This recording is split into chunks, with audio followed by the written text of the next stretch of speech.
Welcome to Now. I'm your host, Curtis Parody, bringing you the news happening in the world right now. Happy Monday, everyone. I hope your weekend went well. Maybe you had some gaming time, or you just spent countless hours online checking out cat GIFs. Because there's nothing better than a good cat GIF. Or GIF, however you pronounce it. But when you go looking for those cute cat GIFs, one place you may end up is Tumblr. Well, today is a big day for that company because, well, it's sold. Yes, the rumors that I talked about on Friday were true. Yahoo has announced that it will be purchasing Tumblr for $1.5 billion. So what does this all mean for everyone's favorite website? Well, it's kind of unknown for right now, but Yahoo has already promised not to screw it up, which is great, but I'm not really sure how reassuring it is that they even say that. Like if you buy something like another business and then the first thing that they say about it is, hey, we're not gonna mess this one up. You know, that's not really a positive thing. Like I wasn't too worried before they purchased it, but now I'm kind of worried. One promising thing that Yahoo said about the purchase is that Tumblr will remain an independent website and business from Yahoo, meaning that the CEO and staff will stay with Tumblr, but of course it will be part of the whole Yahoo picture. Now, hopefully this means the site will remain very similar to what it is today. Also, in a rather interesting fashion, to announce the purchase, CEO of Yahoo, Marissa Mayer, took to Tumblr to post a lengthy blog about it, and hey, she even included an animated GIF. Rather interesting animated GIF, but hey, at least she understands how important GIFs are to the website. Yahoo is hosting a live press conference later today to talk about the entire acquisition and what it means for the company as a whole. But for now, everyone can just relax because Tumblr is still Tumblr. At least for now.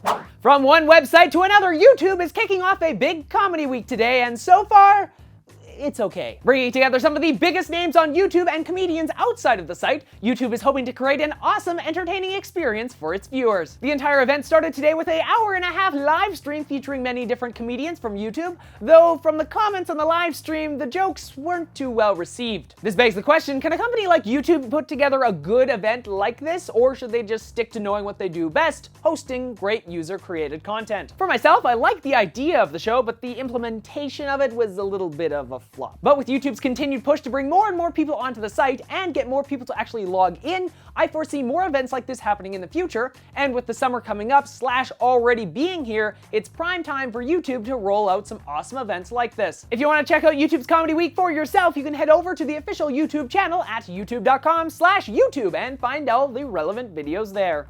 Okay, so from video on the web, let's move to gaming on, well, a gaming console. Tomorrow's a big day for Microsoft. It will be unveiling its next generation gaming platform to the world, and already some news has broke about EA regarding what titles will be there on launch. If you're a big FIFA fan, then you'll probably want to tune into tomorrow's Microsoft event because it's rumored that EA will be showing off its next generation game. FIFA 14 will bring brand new upgraded graphics and great new gameplay to the title, along with taking advantage of the obviously updated and more powerful next-gen console. Tomorrow's going to be a big day for the gaming world, but Sony isn't letting Microsoft have all of the fun. Sony today offered a first glimpse at its next generation console, the PlayStation 4. Though it was announced a month ago, no real photos of the box have been released, and the teaser video kinda shows off the device, but at the same time, after watching it over multiple times, I'm still no closer to actually understanding what the thing looks like. But if you want to know what the PlayStation 4 will look like, well, you're gonna have to tune into the big PlayStation 4 event happening at E3 on June 10th, because it's expected that they will show off the device for the public for the very first time at this event. So tons of fun console gaming news for people today,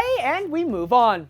From gaming to guns. Looks like that 3D printed gun is back in the news today. The reason it's back in the news is because, well, for the first time, a 3D gun has been printed on a non-professional 3D printer. A few weeks back, the news broke that someone was actually able to print a gun using a 3D printer. This gun was then able to fire multiple shots, proving that 3D printers could create lethal weapons. The plans for the gun were then released online to anyone who wanted them, which of course then ended up in the government sending out takedown requests for any site hosting the plans. But like anyone who knows how the internet works, once it's online, it's never coming off. So that brings us back to the news of today. Someone has actually taken those plans and used a Lulz bot to print them out for themselves. So if you're thinking about picking up one of these 3D printers for yourself, well, the Lulz bot retails for around $1,700. Now this is considerably cheaper than the professional grade Stratus printer, which was used on the very first 3D printed gun.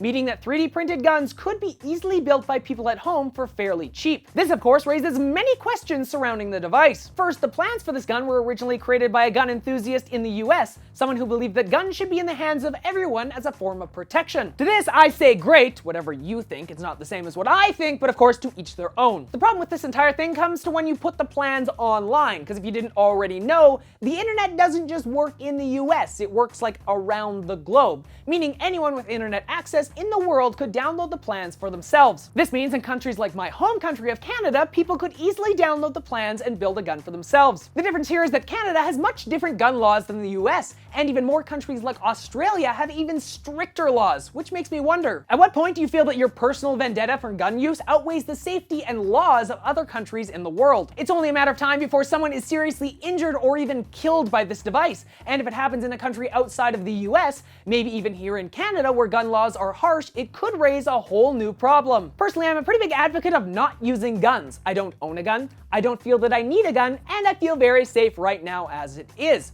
Now, personally, the way that I see it, the best way to protect yourself from a man with a gun is not another gun. The answer is not allowing that man to get the gun in the first place. So we'll all have to see where this story goes from here, but I think it could have a very negative effect on the world as a whole. The ability to create a gun or a device of death with such ease could put major legislation on a device like a 3D printer. And I feel that using this technology in this way has not allowed mankind to progress, it actually sent us back. So for my rant about this topic, I want to know, how do you feel about being able to 3D print a gun? Tell me in the comment section below, or of course you can always let me know on my Facebook page, through Twitter, or on Google+. Links to all that and the other topics I talked about in today's episode in the description below, along with the always amazing subscribe button. So until next time, I'm Curtis Parody, and that's what's happening now.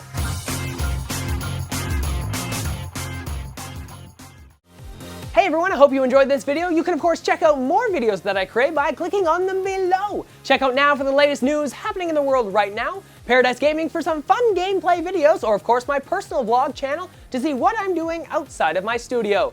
Also, if you're interested in supporting the show and getting some new clothes for yourself, just like this shirt, you can pick up this one if you want. Check out the store at thecurtisparodystore.ca. Bye everyone.